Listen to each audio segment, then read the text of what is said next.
Martin Luther King Jr. was the voice of the century. No voice more clearly delineated the moral issues of the second half of the 20th century, and no vision more profoundly inspired people. From the American South to Southern Africa, from the Berlin Wall to the Great Wall of China, Martin Luther King Jr.'s dream of American moral possibilities expressed a universal hope for mankind. Martin's voice was more than the communication of intellectual ideals and spiritual vision. It was a call for action, which he personally led. Martin spoke with the passion and poetry of the prophets of old. He proclaimed for our time the faith that justice can and will prevail. I refuse to accept despair as the final response to the ambiguities of history. I refuse to accept the idea that the isness of man's present nature makes him morally incapable of reaching up for the eternal oughtness that forever confronts him. I refuse to accept the view that mankind is so tragically bound to the starless midnight of racism and war that the bright daybreak of peace and brotherhood can never become a reality. I believe that unarmed truth and unconditional love will have the final word in reality. This is why right temporarily defeated is stronger than evil triumphant. I believe that even amid today's mortar burst and whining bullets, there is still hope for a brighter tomorrow. I believe that what self-centered men have torn down, men other-centered can build up. I still believe that one day mankind will bow before the altars of God and be crowned triumphant over war and bloodshed, and non-violent redemptive goodwill proclaim the rule of the land, and none shall be afraid. I'm concerned about a better world. I'm concerned about justice. I'm concerned about brotherhood. I'm concerned about truth. And when one is concerned about that, he can never advocate violence.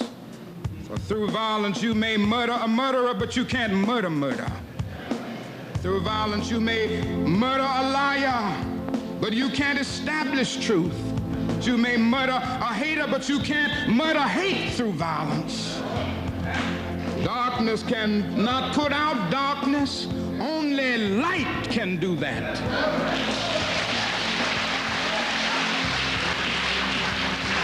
And I say to you, I've also decided to stick with love. But I know that love is ultimately the only answer to mankind's problems. And I'm going to talk about it everywhere I go. I know it isn't popular to talk about it in some circles today. I'm not talking about emotional bosh when I talk about love. I'm talking about a strong, demanding love. But I have seen too much hate. And I say to myself that hate is too great a burden to bear. I have decided to love.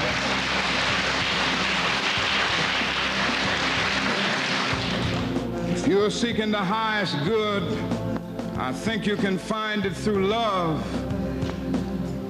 And the beautiful thing is that we aren't moving wrong when we do it, because John was right. God is love. He who hates does not know God. He who loves has the key that unlocks the door to the meaning of ultimate reality. When our nights become darker than 1,000 midnights, let us remember that there is a creative force in this universe working to pull down the gigantic mountains of evil, a power that is able to make a way out of no way and transform dark yesterdays into bright tomorrows. Let us realize that the arc of the moral universe is long, but it bends toward justice. Let us go out realizing that the Bible is right. Be not deceived.